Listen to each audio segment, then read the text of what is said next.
किया है actual human लेबलर्स हैं। आज का अगर आप आर्टिकल देखो टाइम्स में, तो उसमें लिखा हुआ है कि प्रॉम्प्ट इंजीनियर्स क्या हैं? एनएलपी इंजीनियर्स हैं, चैटबॉट डेवलपर्स हैं, या चैट जीपीटी या ओपन एआई उसको एआई लेबलर्स बोल रहा है। उन्होंने खुद लिखा हुआ है, ह्यूमन ये बोलेगा बॉट ये रिस्पॉन्ड करेगा, ह्यूमन ये करेगा बॉट ये रिस्पॉन्ड करेगा।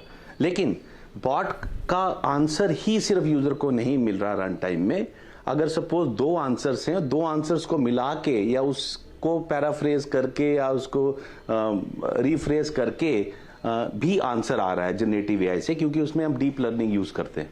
तो आपका वो अंडरस्टैंडिंग बिल्कुल ठीक है, एग्जिस्टिंग इंफॉर्मेशन से ही आ रही है, लेकिन वो एज इट इज इंफॉर्मेशन जो हमने स्टोर की थी, जो ट्रेन की थी, वो नहीं आ रही, वो जनरेट भी हो रही है। मैं आपको थोड़ी अगर वो एग्जांपल दूं, अगर मैं बोलता हूं कि Mahatma Gandhi is a father of nation and father of nation was born on 2 October, right? अगर कोई पूछता है कि when did Mahatma Gandhi born, तो बोल रहा हूं कि A related to B related to C और ए रिलेटेड टू सी होगा। ये बड़ा बेसिक सा बोला है, लेकिन डीप लर्निंग में काफी हिडन लेयर्स बनती हैं। जितना ट्रेन करेंगे उतनी एक्यूरेसी बनती है। जैसे प्रोफेसर ने बोला, आंसर गलत भी आता है, तो काफी आंसर गलत भी आता है क्योंकि रिलेशन गलत हो जाता है कई बार। तो जितना ट्रेन करेंगे, जितना यूजेज होगा, जितना डेटा डालेंगे, तो उसमें इंफॉर्मेशन आएगी। लेकिन वो कोई नई इन्वेंशन नहीं आएगी। मुझे नहीं, नई इन्वेंशन नहीं आ सकती। हाँ, कुछ प्रेडिक्ट कर सकता है, ये चीजें हुई हैं, ऐसा कर सकते हो। लेकिन जो एग्जिस्टिंग इंफॉर्मेशन के बेस में जो आंसर्स आ रहे हैं, वो अच्छे आंसर्स आ रहे हैं, और वो एज इट इज ट्रेन नहीं किए हुए हैं। चलिए, तो ठीक है। अब ये क्योंकि अभी सभी लोगों के लिए एक नई चीज है, बड़ा कौतूहल का विषय है। ऐसा लगता है कि जो आप लिखते हैं तो कहानी बन गई, कविता बन गई, आपने फोटो दिया, रेसिपी आ गई, आपके सवालों के जवाब दे दिए, इलाज बता दिया।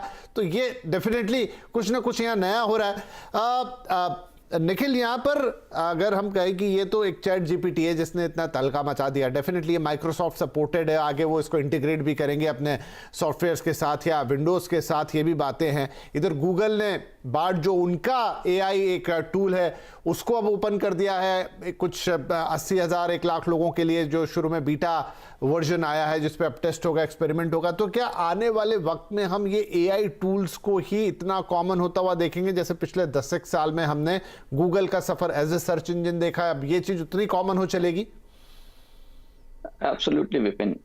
सो बेसिकली अभी ये शुरुआत है, and because of quantum computing, cloud computing and everything else, ये more and more accessible हो जाएगा। माइक्रोसॉफ्ट, गूगल, ये बड़ी कंपनियां इन्होंने अपना लॉन्च किया है, बट इसके अलावा जो है बहुत सारी और नई स्टार्टअप्स और बहुत सारी कंपनियां भी आएंगी। एंड बेसिकली जो एआई है, ये सारा सॉफ्टवेयर है, and software and hardware go hand in hand. तो जैसे जैसे हार्डवेयर बहुत ज्यादा स्ट्रॉन्ग बनता चला गया, क्लाउड हो गया, एक्सेसिबल हो गया, सॉफ्टवेयर होता जाएगा। तो you are absolutely right Vipin कि इसका यूसेज एक्सेस बहुत बढ़ जाएगा, which is very good for the Mankind.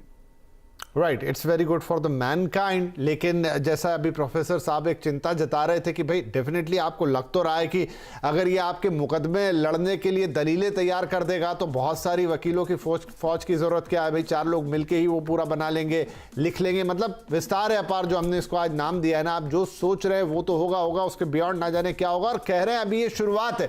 एक छोटा सा ब्रेक लेते हैं। तो जो हो चुका उसकी तो बात हमने कर ली, लेकिन ब्रेक के बाद आगे इसके क्या क्या कमाल हम देखेंगे, चैट जीपीटी के आगे दुनिया कहां जाएगी एआई को लेकर, हल्की सी झलक अपने मेहमानों से लेने की कोशिश करेंगे।